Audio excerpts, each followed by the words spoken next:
por manual livros formato de audiobook. Este dos livros mais fascinantes sobre economia comportamental e psicologia humana. A mais pura verdade sobre a desonestidade. Dan Ariely destrói a ideia de que a desonestidade é apenas cálculo racional de custo-benefício. A tese central dele é brilhante e assustadora. Todos nos trapacimos, mas apenas o ponto que ainda conseguimos nos olhar no espelho e nos considerar pessoas honestas. Ele chama isso de fader de trapaca, ou margem de manobra. Introduco. Por que somos desonestos? Ariely comica o livro questionando as grandes fraudes corporativas, como o escândalo de Enron. Ele pergunta se a desonestidade é obra de algumas marcas padres, ou é uma falha humana universal. A conclusão a que ele chega é que a desonestidade massiva na sociedade não vem de poucos criminosos roubando milhões, mas de milhões de pessoas comuns roubando pequeno de cada vez, como lavar canitas do escritório, ou inflar levemente os gastos na declaração de impostos.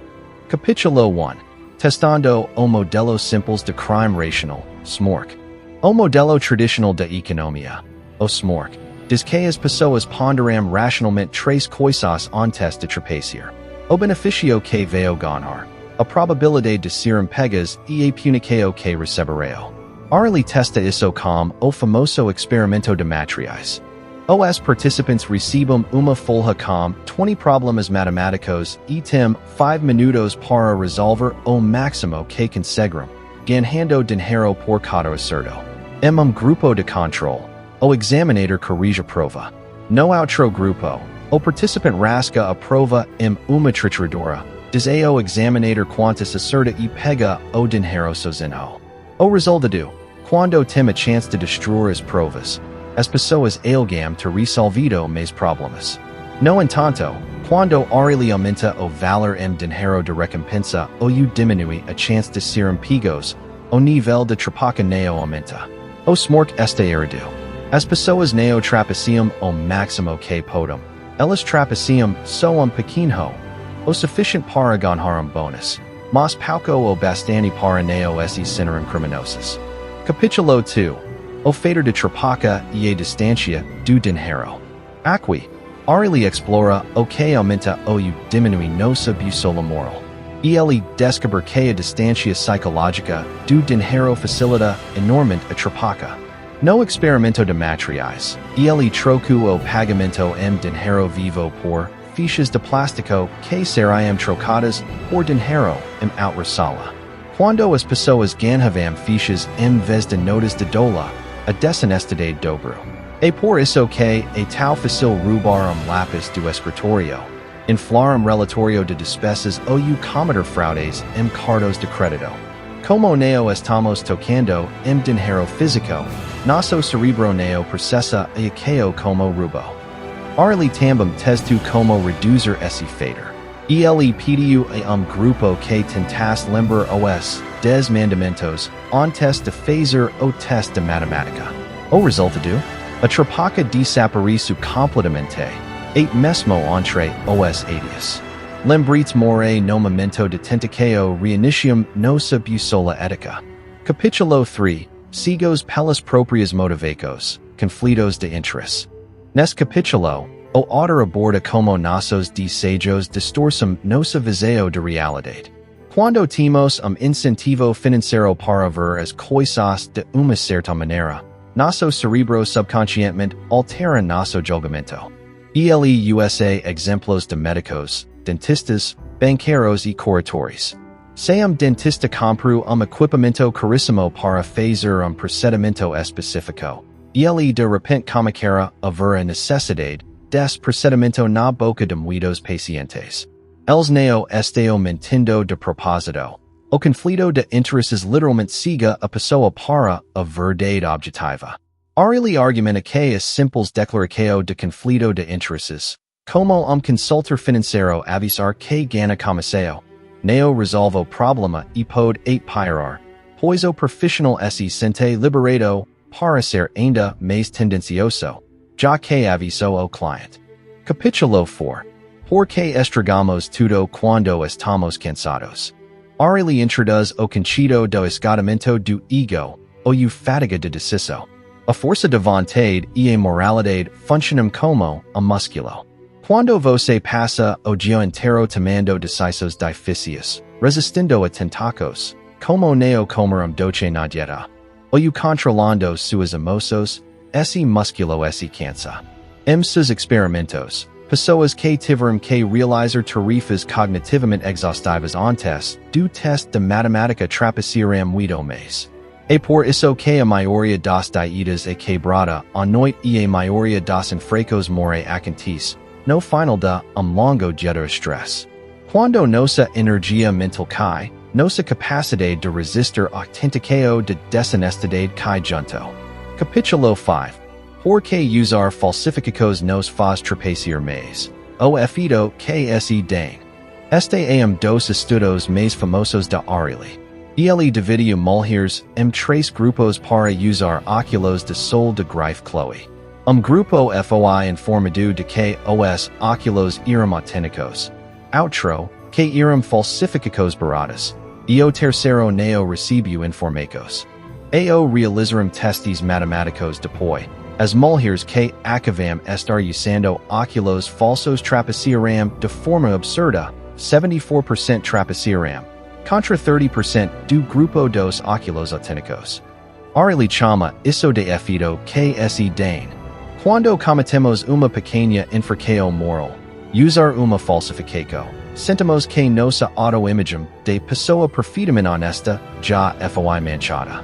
A partir desse momento, o cerebro pensa, já que quebrei a regra, que se tem, vou aprovar. Uma pequena mentira abre a porta para mentiras muito maiores. Capítulo 6. Enganando a nós mesmos, auto-engano. E que ponto acreditamos nas nossas próprias mentiras? Ariely deu aos participantes teste com as respostas impressas no rodape de página. Como esperado, eles olharam as respostas e acertaram muito mais questos do que o grupo de controle. O de tal perturbador veio depois. Ele pediu para essas pessoas preveram como se seriam em segundo teste. Dessa vez sem as respostas no rodape.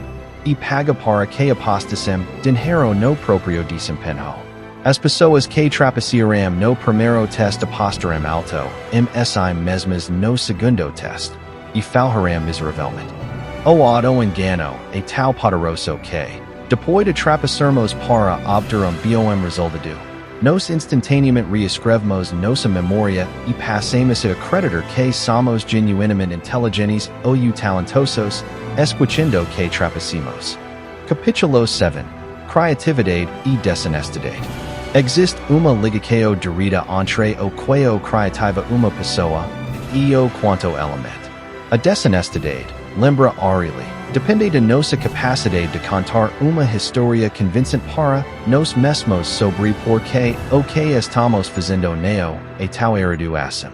Pessoas com perfis altamente criativos no trabalho, como designers, publicitários ou escritores, tendem a trapacear mais em experimentos laboratoriais do que contadores ou engenheiros. Isso ocorre porque o cerebro criativo é excelente em inventar justificativas elaboradas e encontrar brechas morais. Quanto melhor você for em contar histórias, melhor será em racionalizar seus próprios pecados. Capítulo 8. A trapaca como uma infecção. A desonestidade é contagiosa. Para provar isso, Ariely contradeu aider para participar do teste de materiais em uma sala cheia de estudantes. Após apenas 30 segundos, o aider levantou a mão e gritou. Terminei tudo. Posso pegar meu dinheiro. Era humanamente impossível, dizendo claro para a sala inteira que ele estava roubando descaradamente. Quando os outros estudantes viram alguém ser impune como trapaca, o nível de trapaca da sala inteira disparou. No entanto, havia uma pegadinha. O experimento foi feito na Universidade Carnegie Mellon. Quando o aider que trapaceia usava montão de própria Carnegie Mellon, sendo visto como de nós, a trapaca aumentou. Mas quando ele usava o montão de Universidade rival de Pittsburgh, Sendo visto como, diles, os estudantes de Carnegie Mellon trapaciraminos. Queremos seguir os padros do nosso grupo social. Esse nossos per são corruptos, nos também seremos. Se o corrupto e do grupo inimigo, nos tornemos mais honestos so para provar que somos diferentes deles. Capítulo 9. Troca colaborativa. Você acha que as pessoas são mais honestas quando trabalham em equipe, já que estão sendo observadas pelos colegas?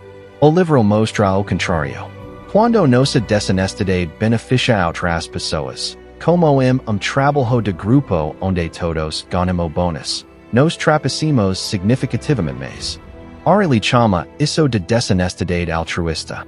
Nosso cerebro mistura a culpa de fraude com a virtude de estar ajudando os amigos. É muito mais fácil justificar uma atitude imoral quando podemos dizer a nós mesmos que estamos fazendo isso pelo bem do time ou de nossa família. Capítulo 10. Final semiotimista. Apesar de pintar quadro sombrio onde todos somos corruptíveis, racionalizadores e vulneráveis ao contagio social, Ariely termina com uma nota positiva.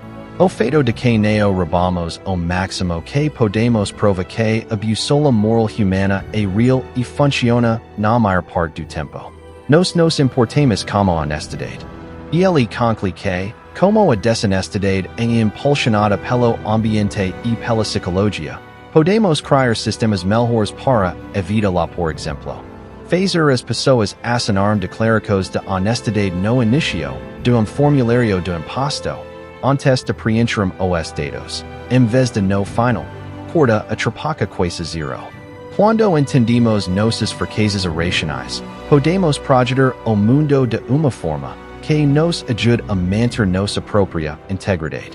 Para entender o trabalho de Dan Ariely em nível mais profundo, precisamos olhar além dos resultados dos experimentos e focar nos mecanismos psicológicos que ele revela. O livro não é apenas sobre como trapacemos, mas sobre como o cerebro humano é uma máquina brilhante e complexa de racionalização. A mecânica do fator de troca, a bússola flexível. O conceito central do livro, o fator de troca, baseia-se na teoria de dissonância cognitiva. O cerebro humano odia abrigar duas ideias conflitantes. Se você se considera uma pessoa boa e honesta, mas rouba dinheiro, o cerebro entra em curto-circuito. A genialidade e o perigo do ser humano é a nossa capacidade de encontrar o limite exato de desonestidade que não aciona esse alarme interno. Ariely demonstra que nos não calculamos o risco de sermos pegos. Nos calculamos o quanto podemos distorcer a realidade antes que nossa autoimagem se equilibre. É exercício de ginástica mental continuo. É ilusão do castigo racional, o FIM do smork. Quando Ariely desconstrói o modelo simples de crime racional, smork, ele ataca diretamente o sistema penal e corporativo moderno. A lógica global é muita fraude, mini punição. No entanto, ao analisar os dados, Ariely prova que a severidade de punição não tem impacto quase nenhum na desonestidade cotidiana. O medo de preso ou de ser demitido só funciona para crimes frios e calculados. Como 99% das pessoas que cometem pequenas fraudes não se veem como criminosas, elas sequer cogitam a punição. Elas acham que o castigo é para os bandidos reis, não para elas que estão apenas pagando o que é justo. A distância psicológica e a tangibilidade. Por que a distância do dinheiro físico nos torna tal corruptos? Ariely explica isso através de tangibilidade moral. Nosso cerebro evoluiu para entender trocas de ritas. Roubar uma nota de 50 Brazilian reais de carteira de alguém aciona imediatamente nossa resposta de culpa. Mas quando o dinheiro se torna conceito abstrato, milhas aéreas, opcos de acos, linhas de código em sistema bancário, ou fichas de plástico, a acao de roubar perde sua textura emocional. Ariely usa o golfe como analogia. A maioria dos golfistas jamais pegaria a bola como mal para mover, mas muitos usam o taco para empurrar lá subtilmente. O intermediário, o taco, o carteio, a tela do computador, absorve a culpa moral. A cegueira de reciprocidade, conflito de interesses. O aprofundamento aqui vai para a biologia degradado. Ariely mostra estudos que patrocinadores artísticos financiavam o trabalho de certos avaliadores. Quando os avaliadores alhavam para a arte do seu patrocinador, as áreas de prazer no cerebro, ativadas exames de ressonância magnética, ascendiam de verdade. Eles não estavam fingindo gostar de arte para agradar o chefe. O pagamento alterou a forma como o cerebro deles processava a beleza. E por isso que o conflito de interesses é tão perigoso em áreas como a medicina e a política. O lobby e os pequenos favors, como jantares pagos pela indústria farmacêutica, sequestram o senso de reciprocidade natural do cerebro, fazendo com que o profissional genuinamente acredite que o remédio mais caro é o melhor. O desgaste e a reconstrução moral. O paradigma da autossinalização, falsificacos. Quando Ariely fala sobre o efeito que se tem, pessoas com óculos falsos trapaceando mais, e ele está se baseando na teoria da autossinalização. Nós não nos conhecemos tão bem quanto acamos. Nós observamos nosso próprio comportamento para deduzir quem somos. Se você usa uma bolsa ou relógio falsificado, você está enviando sinal continuo para o seu subconsciente. E só alguém que decida viver uma mentira visual. Ao aceitar essa premissa, a barreira para outras mentiras, como fraudar test, desmorona. O cerebro entende que o padrão moral foi rebaixado e ajusta o comportamento de acordo. O esgotamento do ego, porque as dietas e a ética falam à noite. A honestidade não é treco de personalidade fixo. Ela é uma habilidade que consome glicose e energia mental. O córtex prefrontal, responsável por suprimir impulsos, como a vontade de mentir ou de comer bioelo, é como uma bateria. Ariely detalha que tomar decisões constantes drena essa bateria. Se você passa o dia controlando seu temperamento no trabalho e forcando o foco, a noite sua bateria moral está no zero. E por isso que auditórias e decisões éticas cruciais não devem ser feitas no final do expediente. A exausto nos transforma em reféns dos nossos instintos mais egoístas. O lado obscuro das nossas virtudes. A maldição de criatividade. A descoberta de que pessoas mais criativas são mais desonestas e contra-intuitiva. A explicação profunda é que a inteligência analítica, como ser bom em matemática, não ajuda você a mentir para si mesmo. Mas a criatividade sim. A criatividade é, por definição, a capacidade de conectar ideias aparentemente não relacionadas e criar narrativas originais. Na ética, isso se trata em criar narrativas incrivelmente elaboradas para justificar um erro. O criativo não rouba, e ele redistribui recursos que estavam sendo mal utilizados. Eles são arquitetos de desculpas perfeitas. Desonestidade altruísta, o papel da ocitocina. Quando trapacemos para ajudar nossa equipe, a biologia entra em ação através da ocitocina, o hormônio do vínculo social. Ariely argumenta que, em ambientes corporativos colaborativos, a pressão para não decepcionar o grupo sobrepo a pressão de seguir as regras. A empatia pelos colegas atua como escudo moral. O cerebro codifica a fraude financeira ou o encobrimento da erro não como uma violação de ética, mas como ato de lealdade extrema. A arquitetura de honestidade, a soluco. A conclusão mais profunda do autor não é que somos irremediavelmente corruptos, mas que somos incrivelmente sensíveis aos gatilhos do nosso ambiente.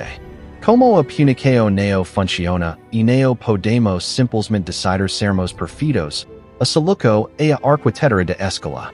Ariely revoluciona formulários governamentais e de seguros com de tal mínimo, mover a assinatura declarando que as informacos sal verdaderas, do final do documento para o inicio. Assigner no inicio funciona como os des mandamentos. Traz a moralidade para o topo de consciência antes de tentação de mentir nos números surgir. Se você assigna no final, a mentira já foi contada, e a dissonância cognitiva já foi racionalizada. O grande zekmate, de leiter sagas ao fechar este livro e perceber que a obra não é mero estudo acadêmico, mas manual prático sobre a fragilidade humana. É uma lente indispensável para entender as engrenagens da sociedade, especialmente nas áreas onde a ética, a vida e a lei colidem diariamente. A minha revelação não é sobre a corrupção do outro, mas sobre as falhas de design do sistema. O fim do mito do nos contra eles. A visão tradicional de quem comete o crime ou lida com a ética institucional e binária. Do lado estão os sociopatas que escolhem o mal, e do outro, os cidadãos que escolhem o bem. Ariely demol essa fronteira, provando que ela é uma ilusão deótica. A desonestidade não é salto no abismo, é uma ladeira sutil. O indivíduo que comete uma infração nas ruas ou o profissional que devia recursos não acorda com o objetivo de destruir a sociedade. E ele acorda contando a essa mesmo uma história onde suas acos são perfeitamente justificadas. Entender essa narrativa interna, a racionalização, é infinitamente mais poderoso do que simplesmente aplicar a força bruta da lei. Permite antecipar a KO e desarmar a justificativa antes que a infração ocorra. O perigo invisível nas instituições. Onde o livro realmente mostra esse poder de fogo e na análise dos conflitos de interesse. Ambientes de altíssima pressão, seja na linha de frente de segurança pública ou nos corredores e centros cirúrgicos do hospital. O perigo raramente é suborno direto e óbvio.